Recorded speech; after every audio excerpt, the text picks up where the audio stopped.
नमस्कार दोस्तों, कल आज़ादी के जश्न का दिन है। 15 अगस्त 74वां स्वाधीनता दिवस हम मनाने जा रहे हैं।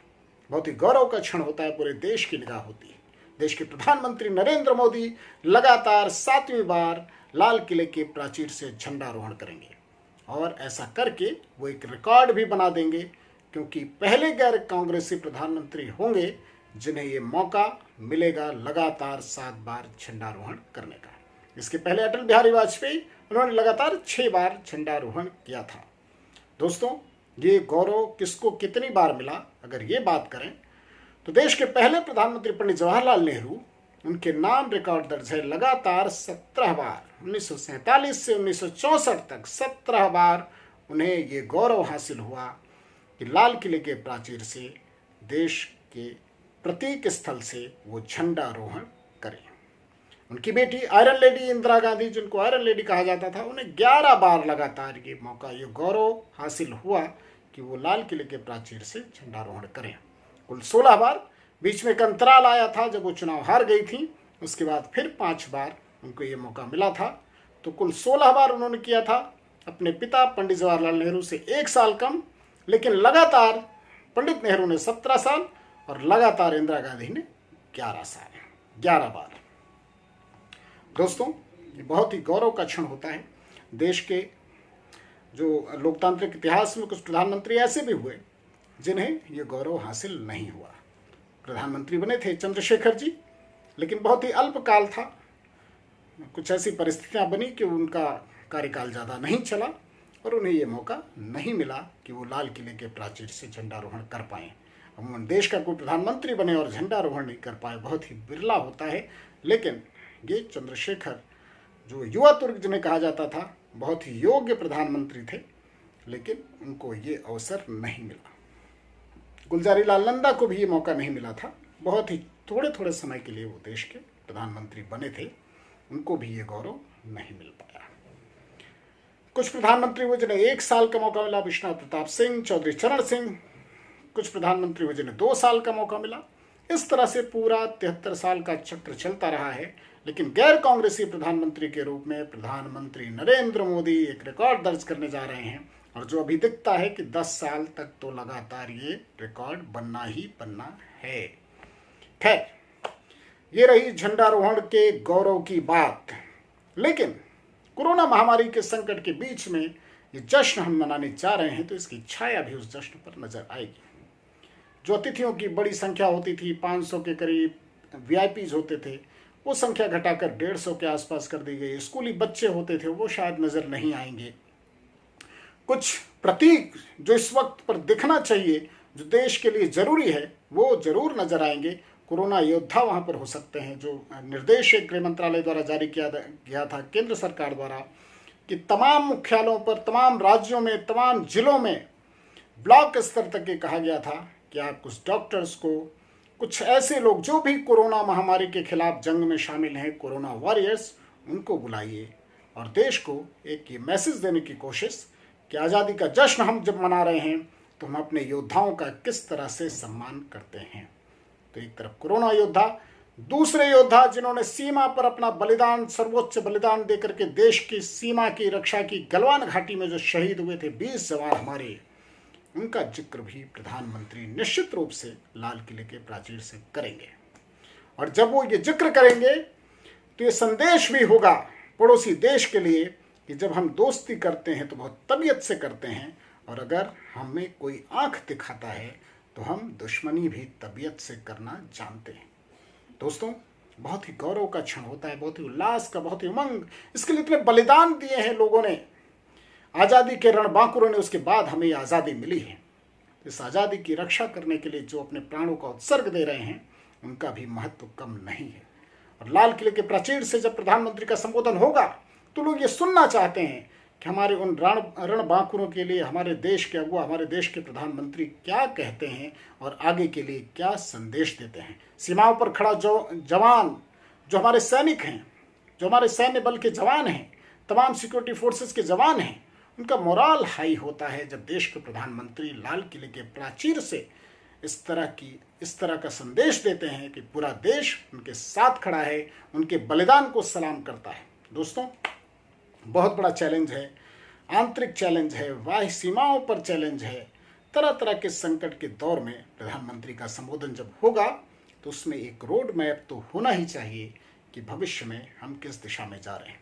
क्योंकि हमारी विदेश नीति को लेकर के तरह तरह के सवाल है। हमारे पड़ोस में जिस तरह से नेपाल को चाइना ने अपने ट्रैप में लेने की कोशिश की है, पाकिस्तान पहले से उनके ट्रैप में है, भूटान में बहुत हाथ पांव मार रहे हैं लेकिन वो सफल नहीं हुए, बांग्लादेश में उनकी कोशिश चल रही है, श्रीलंका में चल रही है। तो हमारे आसपास के जो देश हैं, चाइना एक कुचक्र रच रहा है, एक ऐसी चालबाजी कर रहा है कि हम उस जाल में उलझ जाएं। तो जब देश के प्रधानमंत्री बोलेंगे तो हमारी निगाह विदेश नीति पर भी, कूटनीति पर भी, और जैसा हमने कहा कि सीमाओं पर हमारी मजबूती किस तरह से नजर आएगी देश के प्रधानमंत्री के संबोधन में, उसकी क्या दृश्य मिलती है, ये सारे सवाल। और जब हम आंतरिक चुनौती की बात करते हैं तो जो कोरोना का साइड इफेक्ट है हमारी अर्थव्यवस्था पर, प्रधानमंत्री निश्चित रूप से कुछ मोरल हाई करने की कोशिश करेंगे, ये बताने की कोशिश करेंगे कि हमारी अर्थव्यवस्था कैसे सुधरेगी और किस राह से, किस गति में जा रही है, किस दिशा में जा रही है। और पूरा देश जरूर सुनना चाहता है क्योंकि लोगों के रोजी रोटी रोजगार का मसला है, बहुत बड़ा मसला है। लोग ये भी सुनना चाहते हैं, देश का नौजवान ये भी जानना चाहता है कि हमारे रोजी रोटी से जुड़े हुए सवाल, हमारे रोजगार से जुड़े हुए सवाल, लाखों करोड़ों लोगों की जो नौकरियां चली गई हैं और लगातार जा रही हैं, उसके लिए क्या रोड मैप देश के प्रधानमंत्री देते हैं। दोस्तों, देश के सामने जो चैलेंज है, प्रधानमंत्री लाल किले के संबोधन में सारी अच्छी अच्छी बात करें, बागों में बाहर है टाइप माहौल बने, ऐसा उम्मीद देश के लोग नहीं करते। वो ये सुनना चाहते हैं कि जो चैलेंज है उसके बारे में रोड मैप क्या है, जो हमारी उपलब्धियां हैं, हमारे जो गौरव है उसको भी वहाँ पर रेखांकित किया जाए। साथ में हमें ये बताया जाए कि हमारे जो चैलेंजेस, हमारी जो कठिनाइयाँ हैं, हमारी जो हार्डशिप है, उसको कम करने के लिए क्या किया जा रहा है। देश का गरीब, वंचित वर्ग, पिछड़ा वर्ग, नौजवान, महिलाएं, बच्चे सभी बहुत उम्मीद भरी निगाह से अपने देश के प्रधानमंत्री को देखते हैं। तो रोजगार का सवाल बहुत बड़ा सवाल है और इस पर कोई ना कोई रोड मैप देश में ज़्यादातर लोग चाहते हैं कि देश के प्रधानमंत्री के संबोधन से कोई ऐसी उम्मीद बने, कोई ऐसी आस बंधे कि देश का नौजवान जो मेहनत कर रहा है, परिश्रम कर रहा है, देश का भविष्य है, उसको एक राह नज़र आए कि हमें अपने देश में कंट्रीब्यूशन करने का बहुत बड़ा मौका है और संभावनाएं किसी संकट से, किसी महासंकट से खत्म नहीं होती। अर्थव्यवस्था, रोजगार और कई बुनियादी सवाल हैं। कोरोना महासंकट ने हमारे हेल्थ सिस्टम को पूरी तरह से झकझोर दिया है। जब जिस तरह से महामारी आई और उसके बाद जिस तरह से तस्वीर देखने को मिली, कहीं पर वेंटिलेटर नहीं, कहीं पर ऑक्सीजन सिलेंडर नहीं, अस्पतालों में बेड नहीं, पूरी अव्यवस्था तार तार हो गया, पूरा सिस्टम साफ नजर आया कि किस तरह से हम एक देश में आज़ादी के 70-73 साल बाद भी एक हेल्थ सिस्टम इस तरह का डेवलप नहीं कर पाए जो हमारे लोगों की बुनियादी ज़रूरतों को, बुनियादी स्वास्थ्य ज़रूरतों को पूरा कर सके। हमने बहुत कोशिश की और इस वक्त जब लोगों को मदद की ज़रूरत थी, हम लोगों को दवाइयाँ दे रहे थे, हमारे पास हाइड्रोक्लोरोक्विन की जो दवा थी वो हमने पूरी दुनिया को बांटा, पूरी दुनिया को बांटा, उन देशों को भी दिया जो हमें कहीं ना कहीं से धोखा देने की कोशिश कर रहे थे। बावजूद इसके चाइना ने हमारे साथ क्या किया, पूरी दुनिया के साथ क्या किया, घटिया पीपीई किट दे दी, घटिया सामग्री दे दी, घटिया उपकरण दे दिए, जांच किट ऐसी दे दी कि उसके नतीजे गलत आ रहे थे।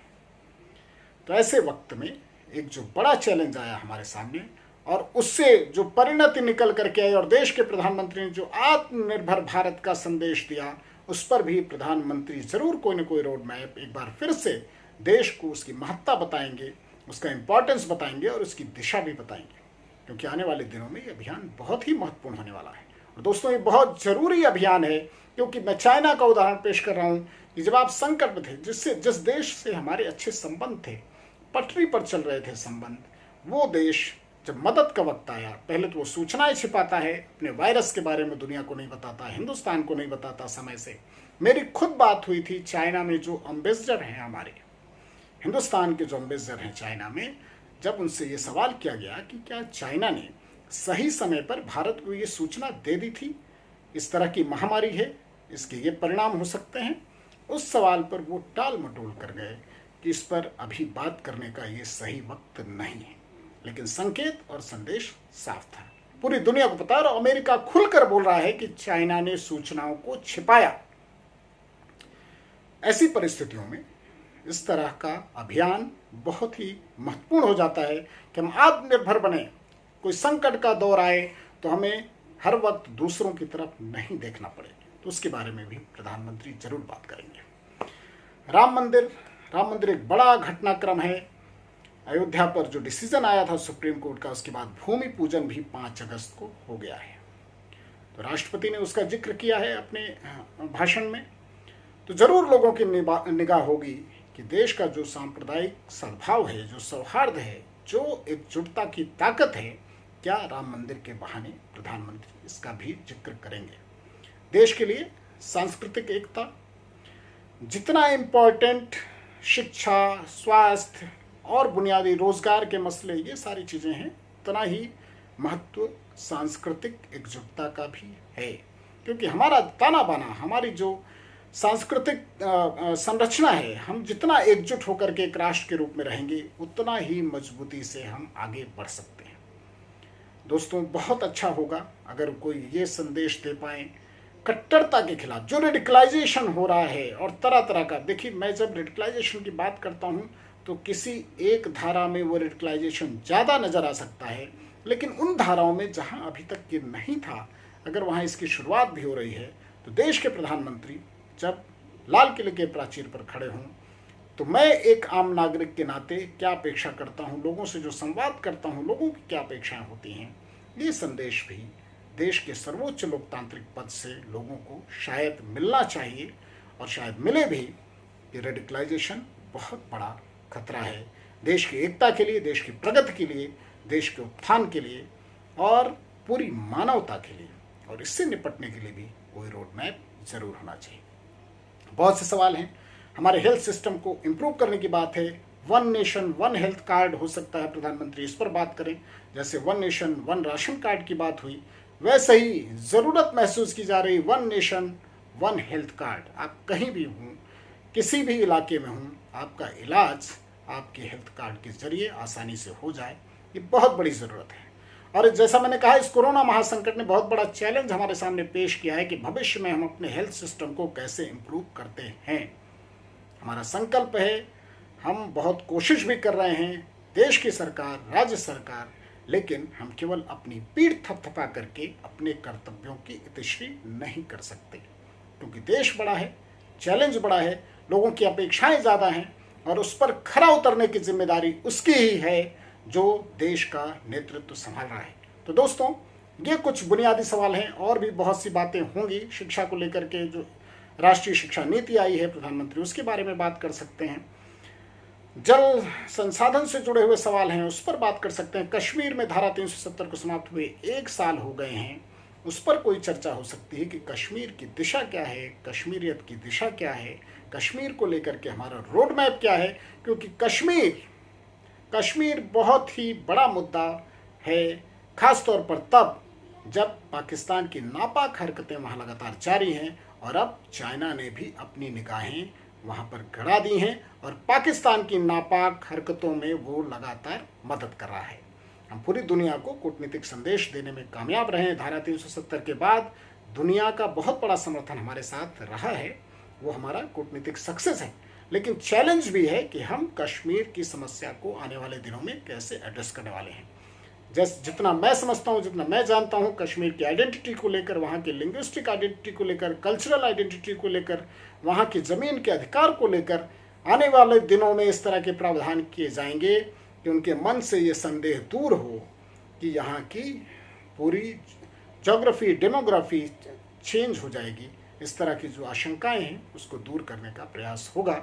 लेकिन देश के प्रधानमंत्री क्या बोलते हैं, किस तरह से क्या इलेक्टोरल प्रोसेस की शुरुआत होगी, एक राजनीतिक प्रक्रिया की ज़रूरत वहाँ पर जो महसूस की जा रही है, क्या ऐसा कोई संदेश प्रधानमंत्री देंगे। लेकिन ये देश की ज़रूरत है, देश की निगाह है और पूरी दुनिया की निगाह है, तो ज़रूर लोग सुनना चाहेंगे कि प्रधानमंत्री क्या कहते हैं। ऐसे बहुत से सवाल हैं, तो इंतज़ार करिए।